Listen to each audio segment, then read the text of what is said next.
Bismillahirrahmanirrahim. Assalamualaikum warahmatullahi wabarakatuh. Innal hamdalillah nahmaduhu wa nasta'inuhu wa nastaghfiruh wa na'udzu billahi min shururi anfusina wa min sayyiati a'malina may yahdihillahu fala mudilla lahu wa may yudlil fala hadiya lahu. أشهد أن لا إله إلا الله وحده لا شريك له وأشهد أن محمدا عبده ورسوله لا نبي ورسول بعده. اللهم صل على سيدنا محمد وعلى آل سيدنا محمد. أما بعد، فقال الله تعالى في القرآن الكريم: أعوذ بالله السميع العليم من الشيطان الرجيم. ولكل درجات مما عملوا وما ربك بغافل عما يعملون. Hadirin jamaah salat zuhur yang saya hormati dan insyaallah dirahmati oleh Allah Subhanahu wa taala. Pertama-tama mari kita bersyukur kepada Allah Subhanahu wa taala yang mana atas rahmat karunia serta hidayahnya lah hingga pada siang hari ini kita masih diberi kesempatan oleh Allah, kekuatan, kesehatan dan keimanan oleh Allah Subhanahu wa taala untuk melaksanakan salat zuhur berjamaah di masjid, yang mana salat berjamaah ini adalah sunnah terbesarnya Nabi Muhammad sallallahu alaihi wasallam. Maka untuk itu mari kita luangkan, sesibuk apapun kita, mari kita luangkan waktu kita untuk sentiasa salat berjamaah di masjid. Salah satu bentuk rasa syukur kita kepada Allah Subhanahu wa taala yaitu kita senantiasa beramal soleh kepada Allah Subhanahu wa taala. Dan tak lupa pula salawat bertasalam tetap tercurahkan kepada junjungan kita, yakni Nabi Muhammad sallallahu alaihi wasallam. Allahumma shalli ala sayyidina Muhammad wa ala ali sayyidina Muhammad. Beliau adalah suri tauladan dan contoh bagi kita semua. Maka untuk itu marilah kita contoh Rasulullah sallallahu alaihi wasallam dalam kehidupan kita sehari. Apapun profesi yang kita lakukan setiap harinya, maka untuk itu contohlah Rasulullah sallallahu alaihi wasallam. Jamaah salat zuhur yang insyaallah dirahmati oleh Allah Subhanahu wa taala.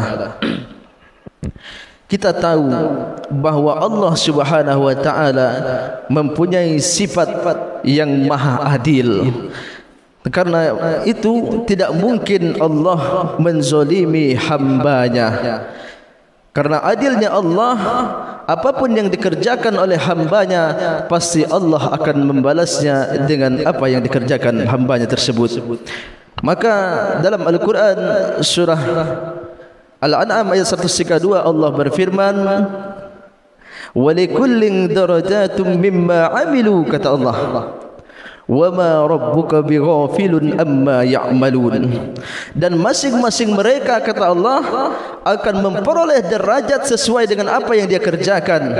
Dan semua yang dikerjakan itu, kata Allah, Allah itu maha melihat. Karena Allah, ketahuilah jemaah sekalian, bahawa CCTV terbaik itu adalah CCTV Allah. Dimanapun kita, dalam gedung tersembunyi sekalipun kita, di bawah tanah sekalipun kita, semua itu akan dapat oleh CCTV Allah Subhanahu wa taala. Maka untuk itu, sekecil apapun, sebesar apapun yang kita lakukan dalam bentuk kebaikan, maka pasti Allah akan membalas kebaikan tersebut. Maka sebaliknya, apabila kita mengerjakan walaupun sebesar apapun, sekecil apapun maksiat itu, pasti Allah akan balas. Sebagaimana Allah berfirman dalam surah Al-Zalzalah, "Faman ya'mal mithqala dzarratin khairan yarah, wa man ya'mal mithqala dzarratin syarran yarah." Jadi sekecil apapun, walaupun sekecil zarrah sekalipun kebaikan tersebut, maka Allah akan balas dengan kebaikan pula. Dalam surah Ar-Rahman Allah berfirman, "Hal jazaa'ul ihsan illal ihsan." Setiap kebaikan, kata Allah, pasti Allah balas dengan kebaikan. Maka untuk itu jemaah sekalian, pada hari ini mari kita senantiasa berfastabiqul khairat, berlomba-lomba dalam kebaikan. Apapun bentuk kebaikan itu, mari kita berlomba-lomba dalam kebaikan tersebut. Yang pertama, kita berlomba-lomba dalam membantu sesama kita.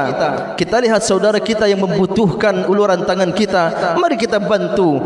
Sedangkan kita lihat anak yatim yang putus sekolah, mari kita bantu. Kita tunjukkan di mana sekolah terbaik untuk anak yatim yang bisa gratis. Kalau kita lihat ada janda miskin miskin di sekeliling kita, mari kita bantu. Karena ketahuilah jemaah sekalian, sifat saling membantu dan kita yang bermanfaat bagi orang lain, kata Rasulullah, khairun nas anfa'uhum linnas. Sebaik-baik manusia, kata Rasulullah, yaitu yang bermanfaat bagi orang lainnya. Kalau kita ingin menjadi manusia terbaik menurut Rasulullah sallallahu alaihi wasallam, mari kita luangkan waktu kita, tenaga kita, harta kita untuk membantu sesama kita. Tema salat zuhur yang insyaallah dirahmati Allah Subhanahu wa taala. Kemudian kita berlomba-lomba lagi dalam kebaikan yang kedua, yaitu kita senantiasa menjadi sahabatnya Al-Quran. Ketahuilah jemaah sekalian, Al-Quran itu adalah bacaan terbaik bagi kita umat Islam. Tidak ada bacaan yang lebih baik dari Al-Quranul Karim.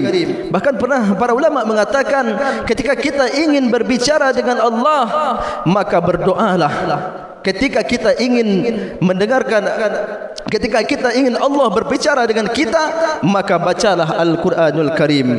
Maka setiap huruf yang kita baca itu di sisi Allah dihitung dengan kebaikan. Kata Rasulullah dalam sebuah hadis, barang siapa yang membaca satu huruf dari Al-Quran, maka satu pahalanya, satu pahala dilipat gandakan menjadi 10 kebaikan. Tidak aku katakan alif lam mim itu satu huruf, kata Rasulullah, melainkan alif satu huruf, lam satu huruf, dan mim satu huruf. Mari kita sentiasa membaca Al-Quran, Bapak Ibu, karena setiap huruf itu akan dibalas dengan 10 kebaikan. Kata para ulama, dalam setiap baris Al-Quran itu ada 30 sampai 40 huruf. Satu baris saja kita baca itu mendapat kebaikan 300 sampai 400 kebaikan. Bagaimana kalau kita baca Al-Quran itu 1 juz setiap harinya, setengah juz setiap harinya? Berapa kebaikan yang kita peroleh di sisi Allah Subhanahu wa taala. Maka untuk itu senantiasa saya mengajak kepada kita semua untuk senantiasa berlomba-lomba dalam kebaikan untuk memperoleh pahala derajat tertinggi di sisi Allah Subhanahu wa taala. Jangan sampai kita habiskan hari-hari kita hanya untuk bermaksiat kepada Allah. Jangan sampai kita sia-siakan hari-hari kita tanpa beramal soleh kepada Allah Subhanahu wa taala. Kemudian yang ketiga jemaah sekalian, mari kita senantiasa memakmurkan masjid. Karena ketahuilah, orang yang solat berjamaah di masjid, maka pahalanya dibandingkan solat sendiri 27 derajat. Kalau solat sendiri 1 pahalanya Pak, Bu. Kalau solat berjamaah di masjid, pahalanya 27 derajat dibandingkan solat sendiri. Maka untuk itu, ketika azan berkumandang, mari kita senantiasa bergegas mempersiapkan diri kita untuk menghadap Allah Subhanahu wa taala. Jangan sampai ketika azan berkumandang kita masih sibuk dengan urusan dunia kita. Kita masih sibuk dengan laptop kita. Kita masih sibuk dengan handphone kita. Kita masih sibuk dengan istri dan anak kita. Kita masih sibuk dengan toko kita, pekerjaan kita dan lain sebagainya. Ketika azan berkumandang, segeralah untuk mendatangi masjid. Ketahuilah, paling lama kita di masjid 15 sampai 20 menit, itu tidak merugikan dagangan kita, itu tidak merugikan pekerjaan kita jemaah sekalian. Maka untuk itu kata Rasulullah dalam hadis yang lain, ketika orang itu memperbagus wuduknya di rumah, lalu dia datang ke masjid, dalam setiap langkahnya itu akan menghapuskan dosa, dan setiap langkahnya itu akan menaikkan derajatnya di sisi Allah Subhanahu wa taala. Maka untuk itu jangan sampai kita tinggalkan solat berjamaah di masjid, sesibuk apapun kita, secapek apapun kita, kalau bisa kita senantiasa solat berjamaah di masjid. Seperti halnya kata Rasulullah, tidak dirasa berat oleh orang-orang munafik kecuali merasakan solat isya dan subuh berjamaah di masjid. Kata para ulama, mudah sekali melihat ciri-ciri orang munafik zaman sekarang. Ciri-cirinya yang salah satunya, dia malas untuk berangkat ke masjid. Jemaah solat zuhur yang insyaallah dirahmati Allah Subhanahu wa taala. Kemudian yang terakhir, mari kita sentiasa berlomba-lomba dalam kebaikan dalam hal bersedekah. Ketahuilah, sedekah itu jemaah sekalian tidak akan membuat kita miskin, malah Allah kayakan kita. Pernah Rasulullah SAW mengatakan kepada Ali bin Abi Thalib, menantu beliau, khalifah keempat setelah Rasulullah SAW, wahai Ali, kata Rasulullah, sedekahkanlah hartamu secara sir, secara tersembunyi, kata Rasulullah, maka itu bisa memadamkan kemarahan Allah, kemurkaan Allah, dan bisa mendatangkan keberkahan dan rezeki yang banyak. Maka sedekah itu, ketahuilah, itu akan memadamkan kemarahan dan kemurkaan Allah Subhanahu wa taala dan mendatangkan keberkahan dan rezeki yang banyak. Kalau bisa kita rutinkan sedekah kita tiap harinya, setiap subuh, insya-Allah setiap sedekah kita didoakan oleh para malaikatnya Allah Subhanahu wa taala. Jemaah salat zuhur yang insya-Allah dirahmati Allah Subhanahu wa taala. Sekali lagi saya mengajak kepada kita, mari kita isi hari-hari kita untuk sentiasa berlomba-lomba dalam kebaikan, berpastabiqul khairat, karena tidak ada yang bisa membantu kita ketika kita sudah tidak ada di dunia ini kecuali amal-amal soleh, kecuali bekal-bekal yang telah kita persiapkan semasa hidup kita. Karena kita tidak tahu jemaah sekalian kapan kita akan dipanggil oleh Allah Subhanahu wa taala. Mungkin itu yang dapat saya sampaikan, mudah-mudahan bermanfaat bagi saya sendiri dan umumnya bagi jemaah sekalian.